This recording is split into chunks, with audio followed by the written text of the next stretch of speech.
All right, good morning, Professor Ginsberg. Hope you're having a great week thus far. So today I'll be going over Chapter 3, Culturally Relevant Teaching. So to go ahead and start it off, culturally relevant teaching, how is it defined? What exactly is it? So CRT is an approach to instruction founded on the belief in equity education that responds to the social-cultural context of students and seeks to integrate their culture and social capital. So one of the examples of that, and I have that picture here, is Mufaro's beautiful daughter.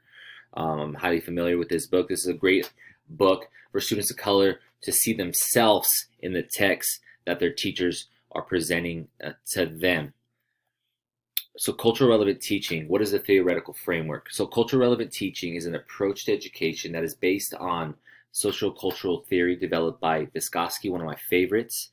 So a major cultural tool that educators can use is language. That's something that we as educators should focus on, is language.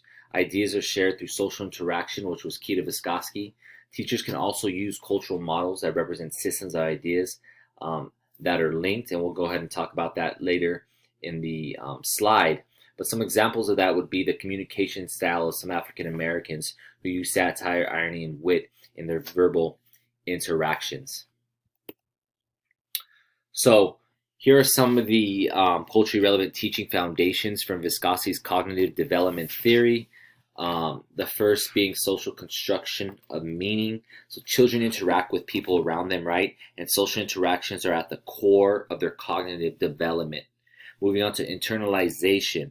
So child has learned the information or skill and can explain it using his or her own understanding through language, directs one's own learning through their own inner speech. The next, number three, would be language and cultural tools, which language cultural tools like metaphors, cultural models, and examples are used in problem solving, understanding, and thinking. The next, and we learned this in your class, which was the zone of proximal development, refers to a more knowledgeable person assisting another person, increasing the zone of learning for the less informed learner. Scaffolding, like the framework of a house, provides support in learning new content or skills. Possible strategies include breaking tasks into smaller chunks, which we'll also talk about later, providing connections to knowledge student already has, so tapping into that prior knowledge, and then using graphic organizers. And then last but not least, cultural models. So the integration of cultural models that can be used as bridges from student lived experiences to new concepts being taught. They might be metaphors, similes, stories, proverbs, sayings, etc. So, how do we incorporate culturally relevant teaching into our lessons? So, one of the strategies the book talked about was chunking. And what exactly is chunking? So, chunking refers to breaking up the material into smaller pieces of knowledge so that the information being taught is not overwhelming to students. So, for example, when specifically looking at PE, if we were going to go ahead and show a student how to do a jump shot, or how to teach a student how to do an overhand tennis swing, we want to break those movements into chunks where maybe we show the footwork first, then we may show the beginning of a swing or beginning of a shot, and then the follow through, of a swing or shot. So we don't want to teach the student all at once because it could be overwhelming, but we kind of want to break that information down bit by bit so students can get a better understanding of what they're learning.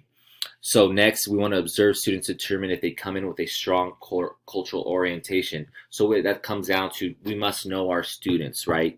And to see, okay, what is their cultural orientation? What do we know about our students that's going to affect the classroom? Another key issue to incorporating culturally relevant lessons, culturally relevant into our lessons, is to choose issues that they know about, right? So one example that we've talked about in the past is using pesos with students that maybe come across the border from TJ to come to school in the U.S. That's something that they know about, something that they feel familiar with. And then lastly, providing a variety of ethnic, family, cultural examples when you're teaching to demonstrate the principle or concept. So if I'm teaching soccer, I like to tie in with my students that are Hispanic, because that's something that they're familiar with. I like to talk about maybe role models that they know in the soccer community, or things that they're familiar with, teams that they may be familiar with, is huge when looking at incorporating it into your lessons. Moving on to funds of knowledge, right? It is a culturally relevant program that teaches the whole child and builds upon the knowledge that students bring to school, bring parents into the classroom, and affirm student identity and family knowledge. Funds of knowledge include the information on how families use their money, prepare nourishing meals, and then practice ethnic traditions.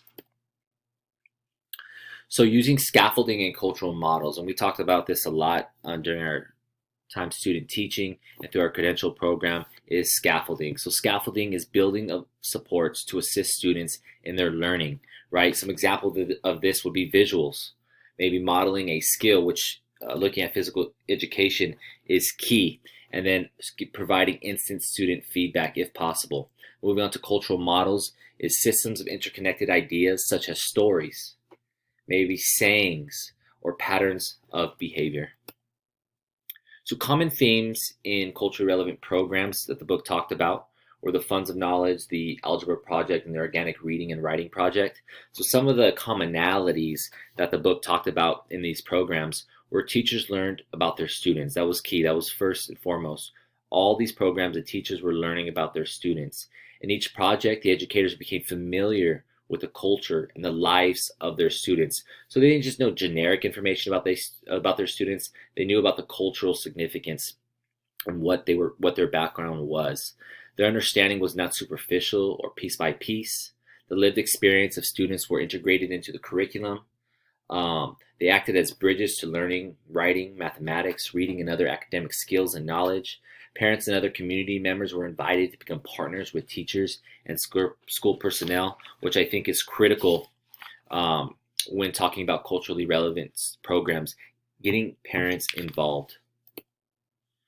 So some of the elements of culturally relevant teaching is personal experiences, role models, songs, photos and pictures, linguistic phrases or terms, multiple perspectives, formal discipline context, and community issues. So what's happening in the community? What role models do you know that your students are looking up to? What songs are they familiar with that have to do with their culture? Or maybe songs that they're just interested in and that they love.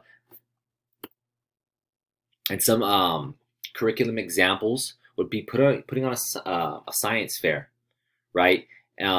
So the book talked about this, and I know in our last lesson we talked about it, where students created posters in both English and Spanish, or even English and in their home language, where they were able to demonstrate that, as well as comparing a theme approach to an issue-centered approach, and lastly, incorporating culturally relevant stories, songs, and literature. These are all ways that we can incorporate culturally relevant teaching into our curriculum. So in conclusion, culturally relevant teaching, it emphasizes the development of higher order thinking skills such as decision making and evaluation skills.